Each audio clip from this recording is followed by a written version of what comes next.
Welcome to my channel Happy Melon Rhymes. एक दफा का जिक्र है। एक खूबसूरत सा जंगल था जहाँ हरी भरी घास, रंग बिरंगे फूल और लंबे चौड़े दरख्त थे।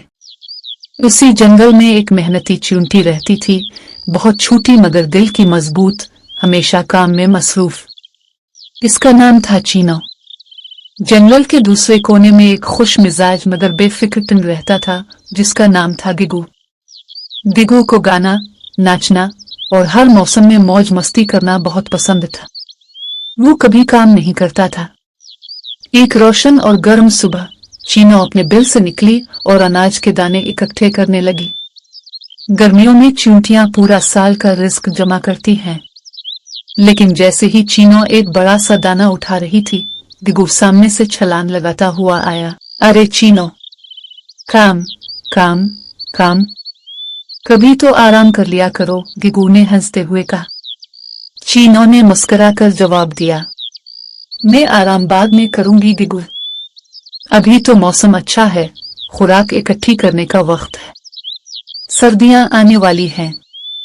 गिगू ने दाने को गौर से देखा और मजाक करते हुए बोला, सर्दियां अभी तो बहुत दूर हैं, आओ ना मेरा नया गाना सुनो। लेकिन चीनो दाना उठाकर आगे बढ़ गई। दिन गुजरते गए। हर रोज गिगू घास पर बैठकर ढोल की तरह पैरों से आवाजें पैदा करता, कभी पत्तों को गिटार बना लेता, कभी हवा में आवाजें निकालता। पूरा जंगल उसकी मौसीकी से गूंजता रहता। एक दिन वो चीनो के करीब आया और कहने लगा, तुम भी आकर मजा लो, देखो मैंने नया डांस स्टेप सीखा है। चीनो ने एक दाना अपनी पीठ पर रखते हुए कहा, गिगू तुम एक बात समझो, जिंदगी सिर्फ मस्ती का नाम नहीं, मेहनत भी जरूरी है। लेकिन गिगू ने हंसकर सारा मशवरा हल्के में ले है। गर्मियों का मौसम आहिस्ता आहिस्ता कम होने लगा। हवा बदलने लगी। दरख्तों के पत्ते हल्के हल्के सुर्ख और पीले होने लगे। चीनो ने अपनी कोशिश और भी तेज कर दी। वो सुबह सवेरे से लेकर रात तक खाने का जखीरा जमा करती रही। एक दिन गिगू ने पूछा, तुम इतनी जल्दी जल्दी क्यों खाना जमा कर रही हो? चीनो ने जवाब दिया, मौसम बदल रहा है, सर्दियां करीब हैं, उस वक्त न घास होगी न कीड़े, उस वक्त खाना मलना नामुमकिन हो जाएगा। गिगू ने कंधे उचकाए, मैं फिर भी सारा दिन नाचूंगा, सर्दी में भी गर्मी निकालने के डांस मूव्स आते हैं मुझे। और फिर वो नाचते नाचते दूर चला गया। एक सुबह गिगू सोकर उठा तो जंगल सफेद हो चुका था।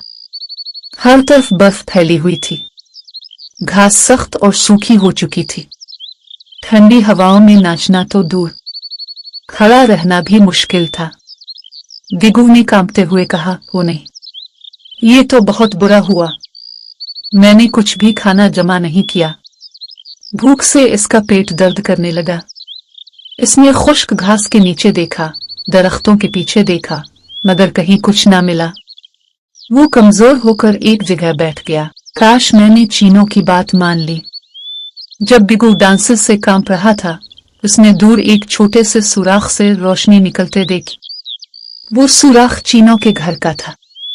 गिगू के पास कोई दूसरा रास्ता नहीं था। वो हिम्मत करके दरवाजे पर गया और आवाज दी, चीनो, क्या मैं अंदर आ सकता हूं? मैं भूखा हूं, बहुत सर्दी है। चीनो फौरन बाहर आए। इसने देखा गिगू की हालत बहुत खराब है। चीनो ने संजीदगी से पूछा, गिगू तुमने खाना क्यों जमा नहीं किया था? मैंने कहा भी था ना। गिगू ने शर्मिंदगी से सर झुका लिया, मैंने तुम्हारी बात को अहमियत नहीं दी, मैं सिर्फ गाता और नाचता रहा। अब मेरे पास कुछ नहीं, मुझे मुआफ कर दो चीनो। चीनो ने मुस्कुराते हुए कहा, ठीक है गिगू, गलती से सीखने वाला बंदा ही सच्चा समझदार होता है। लेकिन याद रखो, मौसीकी अच्छी है मगर वक्त पर काम करना इससे भी जरूरी है। गिगू ने वादा किया, अगली गर्मियों में मैं जरूर मेहनत करूंगा। मैं सीख गया हूं कि जिंदगी में सिर्फ खेल नहीं, जिम्मेदारी भी होती है। साथ का नया सफर। अगली गर्मियों में गिगू वाकई बदल चुका था। अब वो सुबह काम करता, शाम में गाना गाता। चीनो और गिगू दोनों मिलकर खाना जमा करते और साथ साथ दुनिया की खूबसूरती से लुत्फ अंदोज भी होते। पूरे जंगल में अब ये बात मशहूर हो गई, गिगू टिड्डी सिर्फ नाचने वाला नहीं, अब मेहनत करने वाला भी है। कहानी का इखलाकी सबक, वक्त पर मेहनत करने वाले को कभी मुसीबत नहीं आती, और जो लोग सिर्फ आज में जीते हैं कल मुसीबत में पड़ जाते हैं। या आसान अल्फाज में, मेहनत का फल हमेशा मीठा होता है। Thank you for watching our channel. Please like, share and subscribe.